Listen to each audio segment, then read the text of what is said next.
Hi, I'm Joe. And I'm Lance, and we're the SAR Guys. Today, we want to talk about what to do if you're in the woods and you happen to find yourself lost. And so, typically, when we're in the woods, we're going to find ourselves in areas that have basically nice roads or trails. So, that's the safest spot to be able to stay. Is if you're not comfortable with the woods, then stay in the marked areas. And 9 times out of 10, you're not going to find yourself in a bad position. So, Lance, what do you do when you find yourself lost in the woods? Well, I think the number one thing that we have to do is you have to stop. Stop, take a deep breath, look around, just slow yourself down, because if you're in that fight or flight mentality, it's only going to confuse you and make you make decisions that you're not going to like. Hmm. So just slow down, stop, take a break. Get out, get something to eat.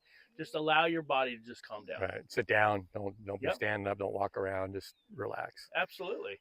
And then once you're calmed down, then you can start. Now let's assess it, and let's figure out where to go, what to do, or should we not do anything? Right. So So, the very first thing you probably ought to do once you decide you're going to move from that location is mark it really well. yeah. And something bright or a pile of rocks or bend a bunch of tree Mm-hmm. branches over or something that you can find your way back. And then also, if somebody's coming looking for you, they can.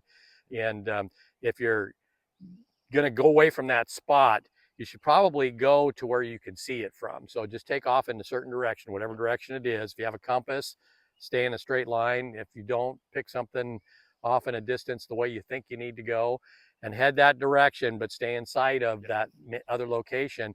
And if you're going to get out of sight of that location, then make another location, make another pile of rocks, another bent thing. And if you are still going and you're not in the right direction, go back to that place where you first discovered that you were lost. Yeah. And then maybe go 180 degrees or go 90 degrees or, but each time make sure you can still see that location where you got lost. And then what do you do?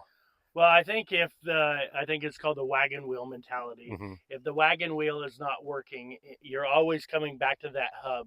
And if you know you haven't found anything that gives you the direction of, oh, I know where I'm at now, then what you really need to do is hunker down and just go ahead and get it in your mind that you're going to be staying there, because at some point, that's when search and rescue is going to get called and we're going to be out there. If we're trying to find someone that's actively moving, the possibility of us finding them fast is now going to be a lot lower.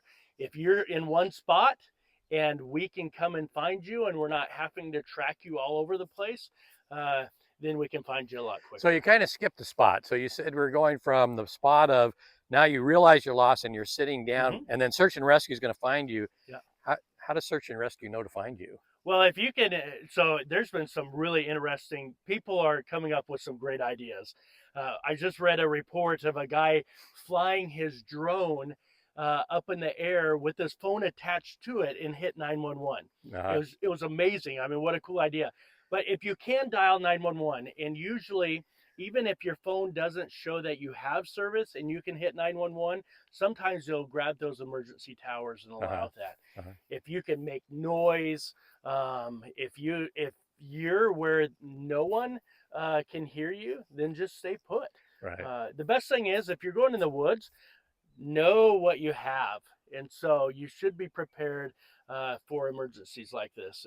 And I would encourage you to have one of those on spots Mm-hmm. or some type of emergency communicator, especially if you're alone. I mean, Right. you shouldn't be in the woods alone, Yeah, anyways. and probably a big thing too is those on-spot notifiers. They do have a way to message somebody, and Yeah, that's the point I was getting at is you need to tell somebody where you're going and when you expect to be back, and how much equipment you have. Are you yeah, equipped for a day or two or five, yeah, and or just maybe not? yeah, But tell somebody I'm going out for 3 hours. I'll be home by yeah, 4 o'clock tonight. 4 o'clock tonight arrives, and I'm not home. Call somebody, yeah. to come looking or get some help because. So that might be the best clue to all of this. Maybe we should have scripted this a little bit better, Joe.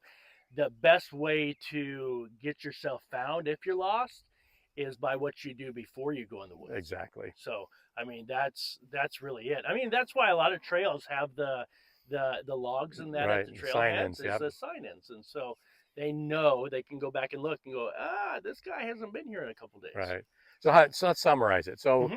preparation, you need to, before you go out, make sure you have water with you, make Mm-hmm. sure you have food, and make sure somebody knows where you're going First aid kit. and when you're coming back, first aid kit. So you're prepared to, one, take care of yourself, and prepared in case you get stuck, and that somebody knows where you are, and then give them instructions about what to do. Yep. Go to this place and look for me, or call search and rescue, or Yeah. whatever it is you need to do. Make sure your phone is charged up, because your phone may work, in some places. If it doesn't work, you still might be able to get a text message out. And I know some of the new phones like mine, it actually has a satellite emergency Mm-hmm. connector where it'll connect to a satellite and send a message out automatically. And that's on the emergency mode. Yeah. So that's kind of cool too. Yeah. So Absolutely amazing. Know what you have, know what you can do, and I wouldn't advise going out in the woods alone at any time. I mean, I know people do it, and I'm not judging you. Good for you, but if you are a person that goes in the woods, I encourage you go with a buddy. That way, if anything does happen, you always have someone else to depend right. on. Because my abilities are different than Joe's. Joe's abilities are different than mine, and we can work together and make a bad situation better. Right. So be prepared, and if you get lost, stay put. stay put Stay put. and calm down. Yeah. Breathing is an amazing thing. We're out in the woods, so you get fresh air. There you So go. allow it to get in Yeah. your brain so you can make good decisions. Okay. Well, I think that was probably about all. I hope you guys Yeah. found this useful. Yeah. And if you have comments, tell us what you think. If we were a little hokey on this one, tell us we're hokey on this one. We're hokey on We're always hokey, right? But we can't help it. It just comes natural. Yeah. But anyway, we hope you enjoyed this, and we'll see you out on the trail. See you later.